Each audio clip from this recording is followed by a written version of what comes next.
Party जिंदाबाद जिंदाबाद जिंदाबाद बहुजन समाज पार्टी जिंदाबाद जिंदाबाद जिंदाबाद हमारी मायावती जी जिंदाबाद जिंदाबाद जिंदाबाद भाई अभय सिंह चौटाला जिंदाबाद भाई अभय सिंह चौटाला जिंदाबाद जिंदाबाद जिंदाबाद बहुजन समाज पार्टी नीलो गठबंधन जिंदाबाद जिंदाबाद जिंदाबाद। माननीय आकाश आनंद जी।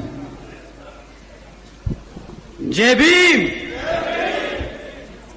साथियों, आज यहां मौजूद मेरी सभी माताएं, बहनें, बड़े बुजुर्ग के साथ साथ आज यहां इतनी बड़ी संख्या में शामिल सभी युवा साथियों जिन्होंने अपने दिन में से आज इतना कीमती समय निकालकर हम सबको सुनने आए हैं, तो आप सभी का मैं एक बार तहे दिल से धन्यवाद करता हूं।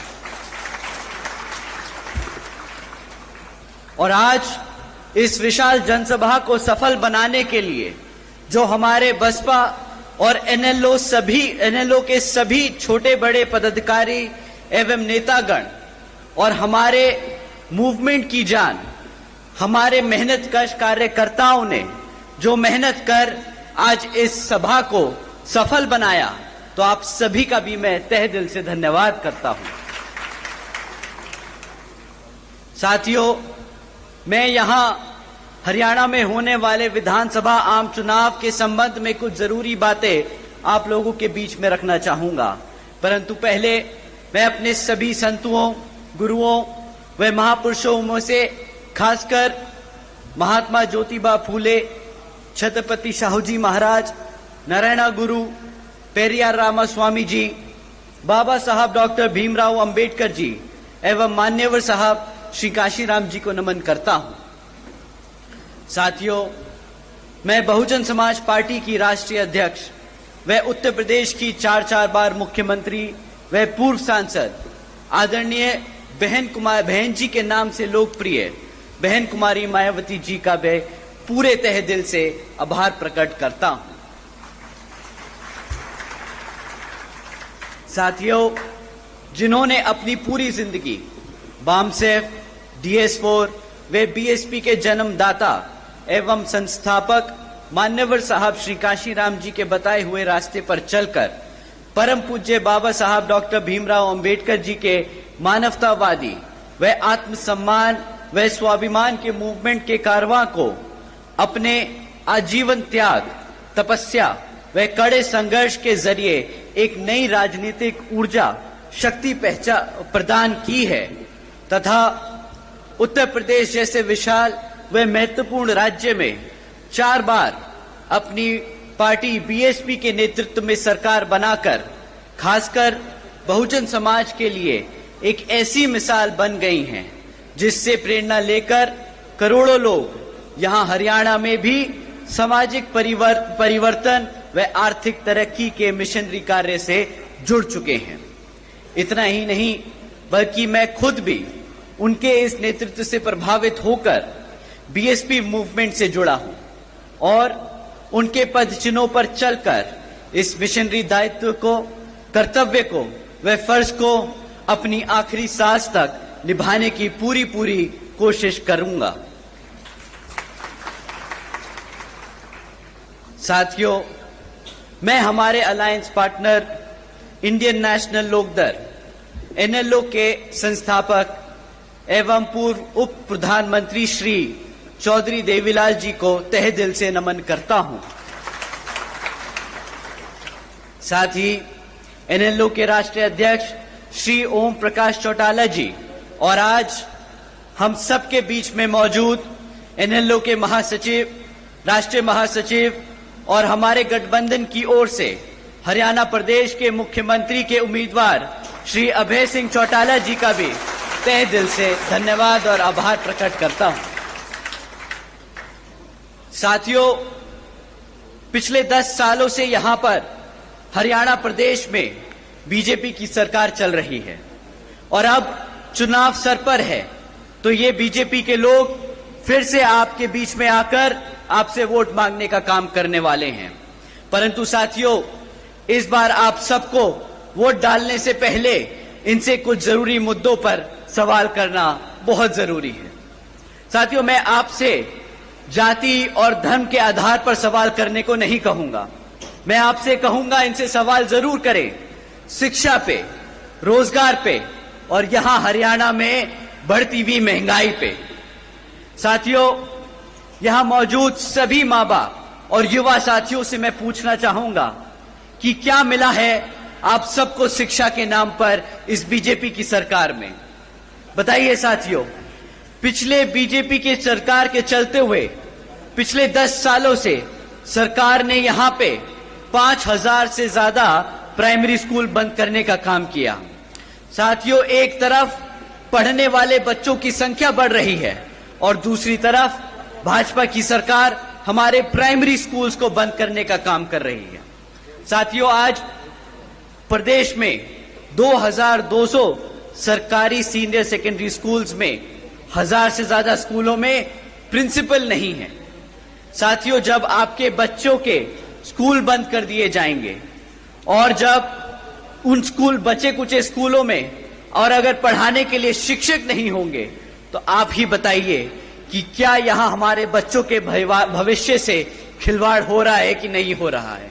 आप ही बताइए, अगर इस तरह सरकार चलती रही तो क्या वो आपके बच्चों के भविष्य से खिलवाड़ कर रहे हैं या नहीं? बताइए, हाथ उठा के बताइए, आपको लगता है खिलवाड़ हो रहा है कि नहीं?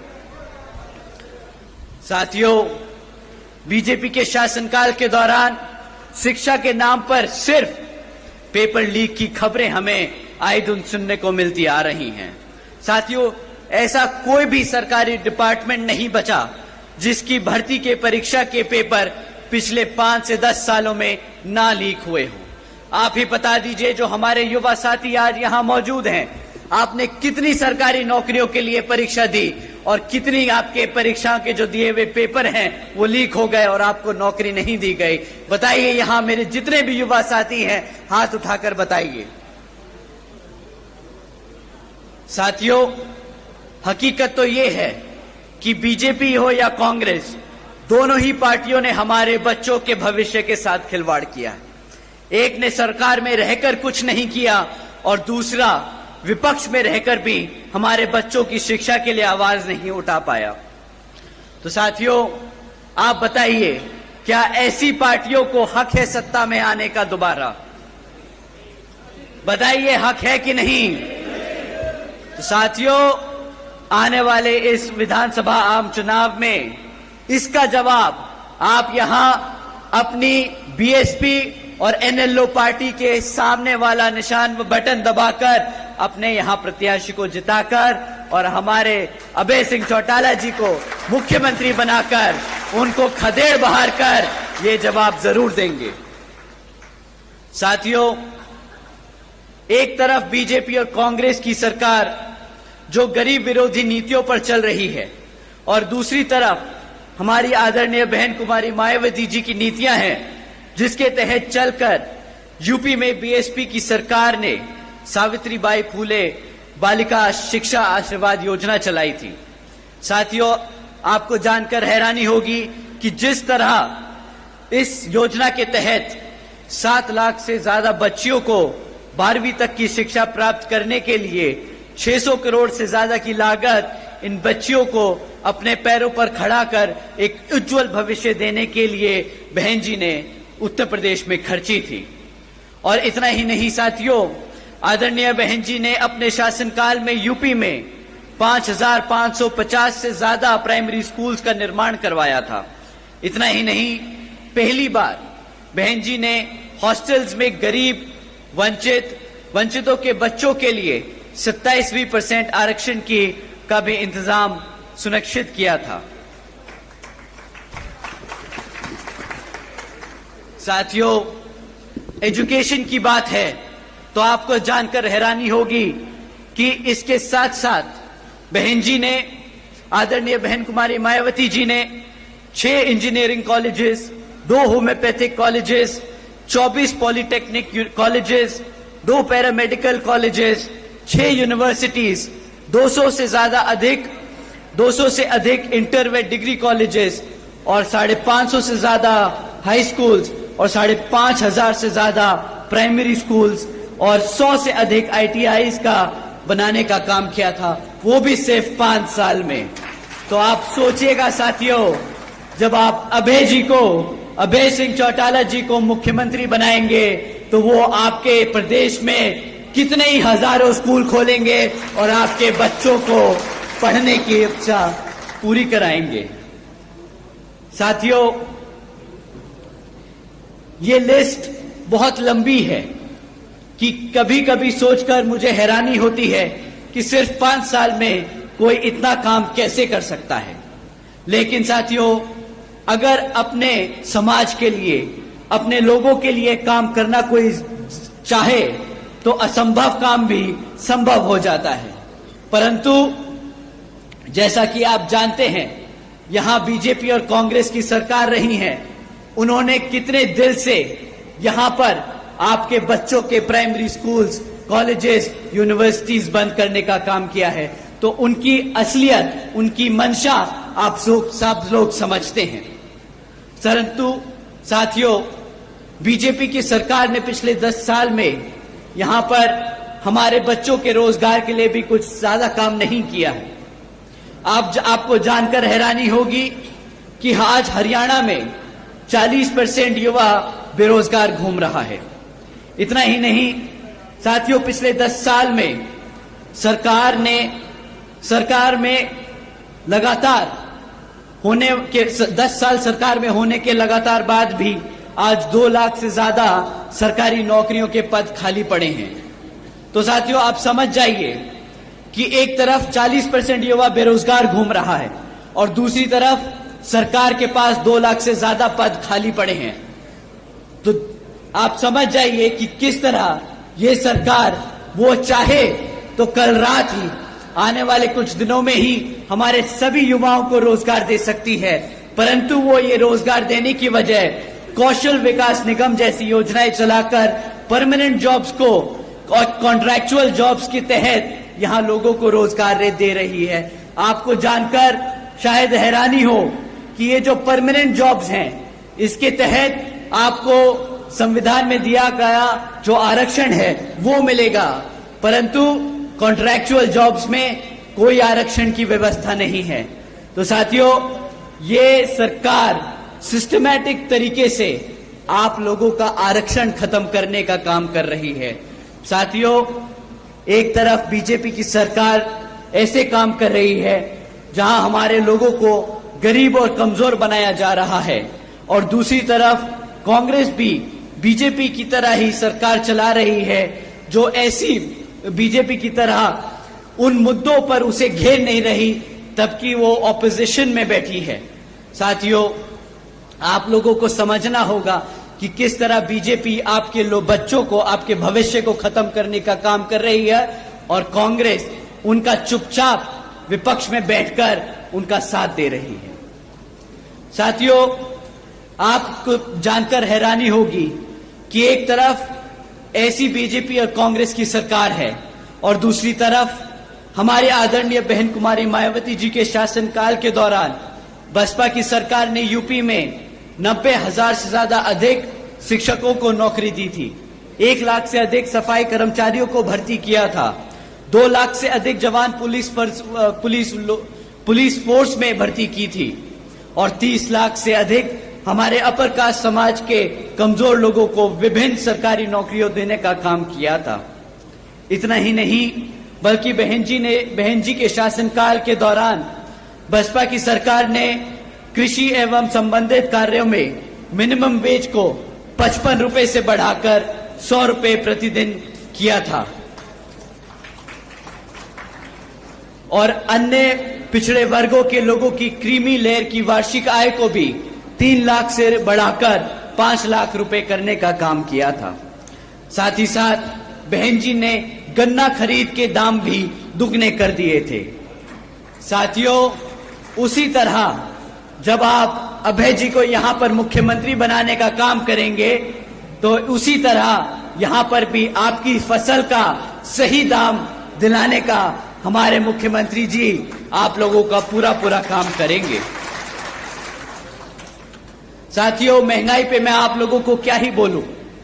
बीजेपी की सरकार एक तरफ बोलती है कि मुफ्त में राशन देने की स्कीम चलाकर कि हमने मित्रों आज बीजेपी के सरकार ने 80 करोड़ से ज्यादा देशवासियों को मुफ्त में राशन देने का काम किया है, परंतु इन्हें समझ नहीं आता कि अगर आप 80 करोड़ जनता को मुफ्त में राशन देने का काम कर रहे हैं तो इसका मतलब ये 80 करोड़ जनता अपने पैरों पर खुद खड़े होकर अपने आप कमा नहीं सकती, अपने आप राशन नहीं खरीद सकती। तो साथियों, जो सरकार आपके समाज को, आपके भविष्य को इस कदर खोखला कर दे कि वो अपने घर में खुद ही राशन खरीद कर अपने माँ बाप को ना खिला सके, तो क्या ऐसी सरकार को आप चाहेंगे कि वो सत्ता में बनी रहे या नहीं? तो साथियों, समय आ गया है ऐसी सरकार को सत्ता से उखाड़ फेंक यहां पर अभय सिंह चौटाला जी को मुख्यमंत्री बनाकर अपने भविष्य को सुरक्षित करने का।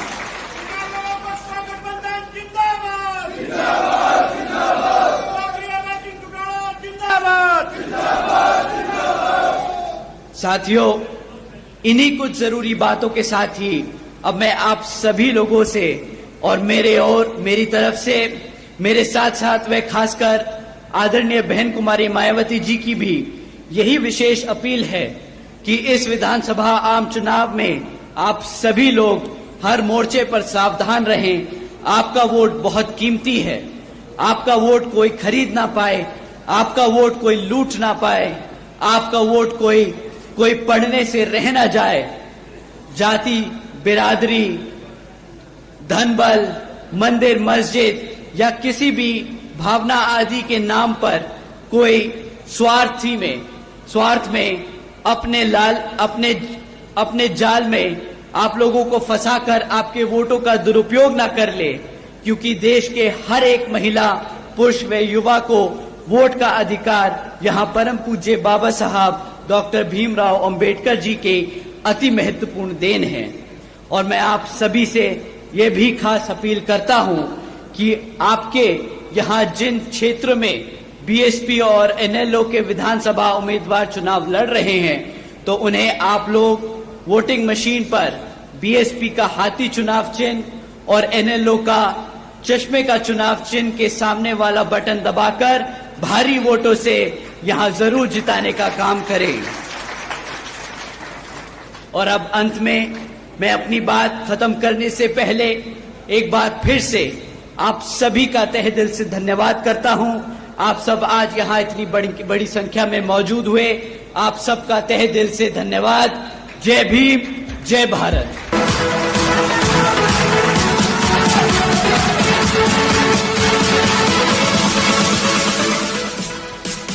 तो अब हमारे बीच में माननीय श्री तालियों के साथ स्वागत।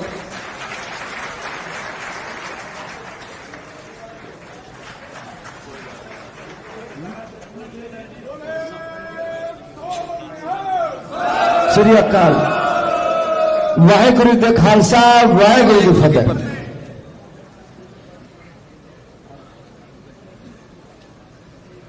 अब आपके बीच में जिनका आपको